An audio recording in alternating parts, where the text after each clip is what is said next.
See how gay this film is.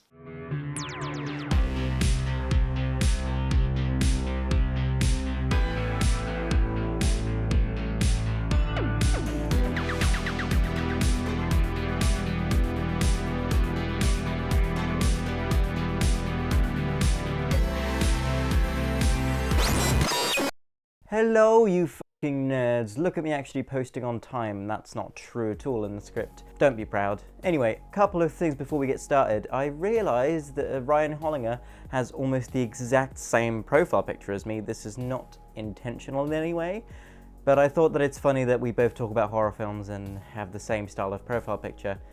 Not that this type of profile picture is anything original in any way, just interesting, you know? I'm not plagiarizing. Except, if I'm plagiarizing, you'll know about it. I will make it clear. If you've watched this channel for a while now, you would know I love me a good vampire movie. And this one is definitely one of them. It's fun to mention that this film doesn't exactly fit into one specific genre, but if I had to pick one, I would put it in horror comedy in the lines with Evil Dead 2. Now, just in case you haven't seen the film, or it's been a while, I'm going to quickly recap it for you. Spoilers. A family of 3, a mother and 2 brothers, move from Phoenix, Arizona to Santa Carla, California. They move in with their grandfather after their mother has divorced their dad. The 2 boys don't seem the most comfortable at first, but soon start to settle themselves in, with Sammy finding a comic book store that houses 2 boys acting very suspiciously. One of them played by Corey Feldman. Woo! The 2 boys try to warn Sam of the looming threat of vampires in the town. Meanwhile, Michael, the older brother, gets a curious attraction to a lady by the name of Star. The only unfortunate thing about this attraction is that Star is a vampire, and so are the rest of the boys she hangs out with. Okay, if you don't want spoilers, please fuck off right now or face the consequences. We find out later in the film that the Lost Boys always wanted to turn both Michael and Sammy into vampires in order for the head vampire, Max, to turn their mother into one too, so that they would be one happy, murderous vampire family. Max is the videotape store owner, and we meet him quite early on, but you wouldn't think he's a vampire. But like I said, we don't find this out until the end of the film. Michael goes along with the Lost Boys into their cave, and goes into a temptation he doesn't even fully comprehend. And he becomes a half vampire by drinking vampire blood. Throughout the film, we see Michael be swayed further and further into the ways of the vampire, and this all coincides with Sammy finding out Michael is a vampire and calling the 2 vampire hunters he met in the comic book store as a response. I know it's a bit convoluted now that I say it out loud. They come to the conclusion that there must be a head vampire who rules over the rest, and they come to the revelation that it must be Max. Now, when the film tells you this, it seems quite preposterous and, well, contrived. It seems like something that young boys would come up with to have someone to point to. There is a very funny scene that happens where the 3 boys try to expose Max as a vampire, but fail to. The film shines when little clues are actually dropped throughout the film to us as the audience to let us maybe come to our own revelation that Max is indeed the head vampire. Everybody watching the film at first would come to believe that David is their head vampire, but it turns out in the end that he's just a thrall like all the others. The final twist works so well because of the fact that the film lets you figure it out for yourself. It waves it in your face at first, and at the time it seems unlikely for the boys to be correct. But as the film goes on, we see more and more clues and eventually find out that he was the one behind it all. My favorite one is when the boys think that he's the vampire and he asks to be let into the house.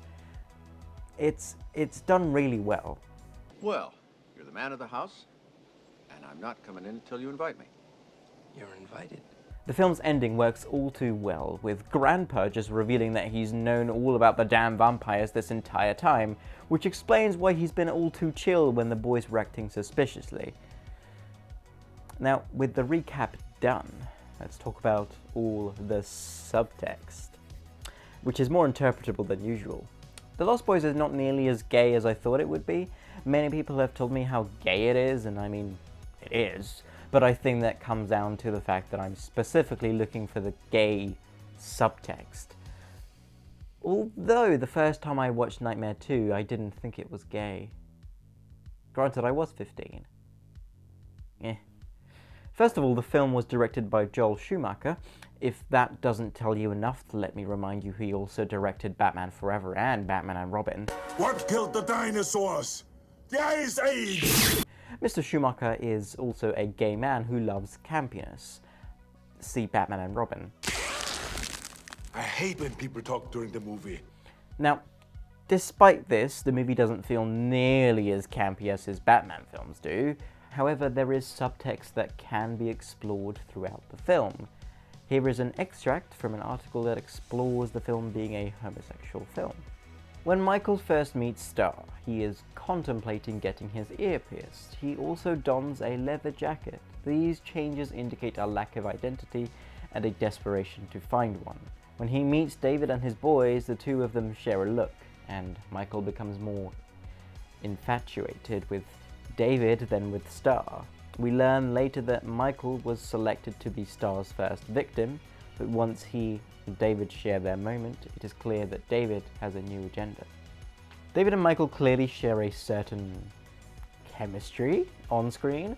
This is a little more one-sided at first though, as David is the one that initiates their relationship by not wanting to be competitive with Michael when he says, You don't have to beat me, Michael. You just have to try and keep up. Most people agree that Michael has a bi-curious tendency from the beginning of the film and wants to discover his own identity, possibly in a sexual way. I know I usually talk about how gay something or someone is in a film, but this one caught me off guard a little bit. I mainly want to talk about the unique vibe of this film. The film's tone is really weird in like the best way possible. At points, it's a coming-of-age film focusing on Sammy. It's got many elements of a summer teen film, which, to be completely honest, could be argued for most slashers that are set in the summer. Many Friday the 13th films have similar summer vibes that I do enjoy, most notably Friday 2. Anyway, The Lost Boys is a blend of horror and comedy, for the most part. You would think that the film struggles tonally, but somehow it walks a very thin line of taking itself seriously and also completely disregarding how serious everything is meant to be. In other films, it wouldn't work nearly as well. I'm almost certain that this works because of the kids in the film, because their worldview is a little bit more grandiose and skewed on reality and amplified because of all the comics they read. However, they do take themselves more seriously than maybe they should. The kids in the comic book store call themselves vampire hunters, and they are surprisingly well prepared to fight them. The film's tone is very unique, and I have not seen many films that blend clashing tones this well, and because of this, the film develops such a unique and almost nostalgic feeling. The vampirism for the first half of the film is placed in the background in order for us to be able to get to spend time with and get to know the characters. The vampirism is treated as a mystery, even though we know exactly who the vampires are. Apart from Max, we don't know he's a vampire, but we know who all the other ones are. Right, now that I've talked about that, let's talk about how vampirism relates to sexuality. Michael has this desire to find friends and a place within his new home. When the opportunity is given to him to hang out with new people, even though he does not yet fully realize what's going on, he takes it straight away and chooses to ignore the red flags that occur when he's hanging out with them, such as the rice turning into maggots, or the noodles turning into worms, or the fact that they make him drink blood. Michael has such a desire to fit in and find his identity that he's willing to take a lot of risks to make that discovery, to find himself. This could be a little bit of a parallel for someone in real life who is unsure about their own sexuality or gender identity, and they're willing to experiment, sometimes disregarding their own well-being, safety, or morals in order to find themselves. The Lost Boys is a great personal discovery film, as Michael learns to make his own discoveries without the influence of other people, and realizes that the decisions he's made were wrong. The vampirism in the film could also stand to be a poetic parallel for homosexuality, which is not a new concept in the slightest whatsoever. check out my video on vampires as a whole. And because of this parallel, it fits into the subtext of the film relating to Michael's self-discovery, and he doesn't like being a vampire. It isn't for him, despite thinking that it may be at first, even though he doesn't even fully comprehend it. This film is more layered with the gay than I anticipated. Interesting. Alright dudes, I will end it there. The film was a lot of fun. Thank you for watching this video. If you like this video, then give it a like, of course.